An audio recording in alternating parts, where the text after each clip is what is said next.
Hello guys, you are watching News Hour. नमस्कार। आज के निकुंज न्यूज़ आवर में आप सबों का स्वागत है। आज की तारीख 17 सितंबर 2020 और आज की मुख्य खबरें कुछ इस प्रकार हैं। आज की पहली खबर गृह मंत्रालय से आ रही है।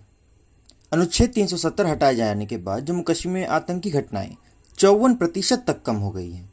गृह राज्य मंत्री जी किशन रेड्डी ने बुधवार को राज्यसभा में कहा कि 5 अगस्त 2019 से 9 सितंबर 2020 तक जम्मू कश्मीर में 211 आतंकी घटनाएं सामने आई, जबकि इसी अवधि में 2018 व 19 में 455 घटनाएं सामने आई थीं। आज की अगली मुख्य खबर श्रीनगर से आ रही है।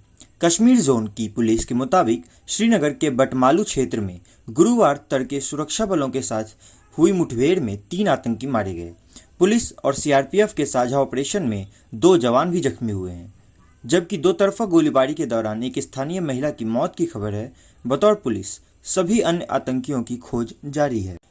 आज की अगली मुख्य खबर चुनाव आयोग से आ रही है।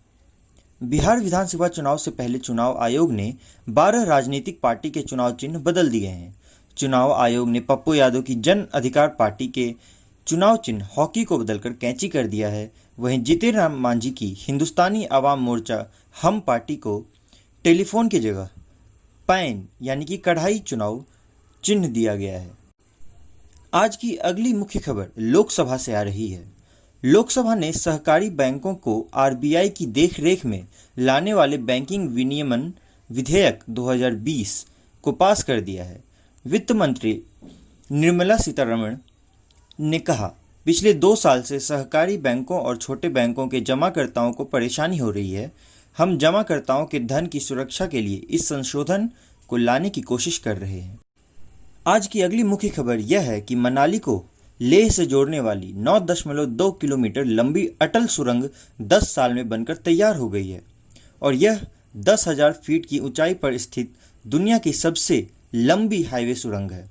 इसके चीफ इंजीनियर केपी पुरुषोत्तम ने बताया, इसे 6 साल में पूरा करने का अनुमान था, लेकिन 10 साल लग गए।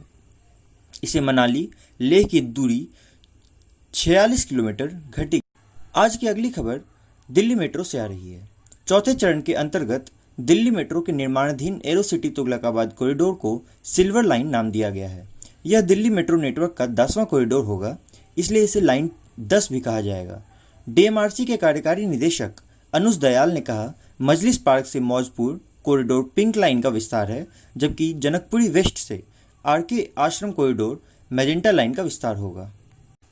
आज की इंटरनेशनल न्यूज़ यह है कि अमेरिका की पहल पर इजराइल, यूएई और बहरीन के बीच अब्राहम समझौता हुआ है। इजराइल और अरब देशों के बीच 26 साल बाद कोई शांति समझौता हुआ है। इस मौके पर अमेरिकी राष्ट्रपति ट्रंप ने कहा, दशकों से विभाजन और संघर्ष के बाद आज हमने एक नया मिडिल ईस्ट की शुरुआत की है। भगवान आप सबका भला करें। आज की अगली मुख्य खबर दिल्ली यूनिवर्सिटी से आ रही है। दिल्ली यूनिवर्सिटी के सेंट स्टीफेंस कॉलेज ने स्नातक पाठ्यक्रमों में दाखिला के लिए एकेडमिक वर्ष 2020-21 की पहली कट ऑफ लिस्ट जारी की है। इस साल सबसे अधिक 99.25 कट ऑफ बीए ऑनर्स के इकोनॉमिक्स के लिए है।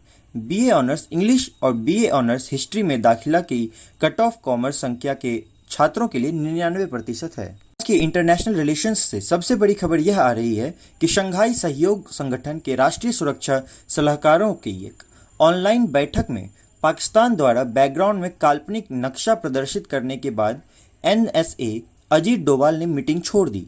विदेश मंत्रालय ने एक बयान में कहा, यह मेजबान की एडवाइजरी की जबरदस्त अवहेलना और बैठक के मानदंडों का उल्लंघन था।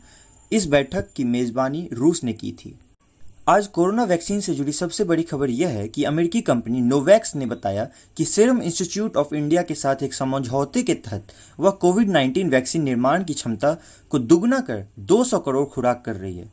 विस्तारित समझौते के तहत सीरम इंस्टीट्यूट वैक्सीन के एंटीजन कंपोनेंट का निर्माण भी करेगी, जिसे NVX-CoV2373 नाम मिला है। नोवैक्स की वैक्सीन फिलहाल मिड स्टेज ट्रायल में है। For regular updates please like, share and subscribe. Thank you.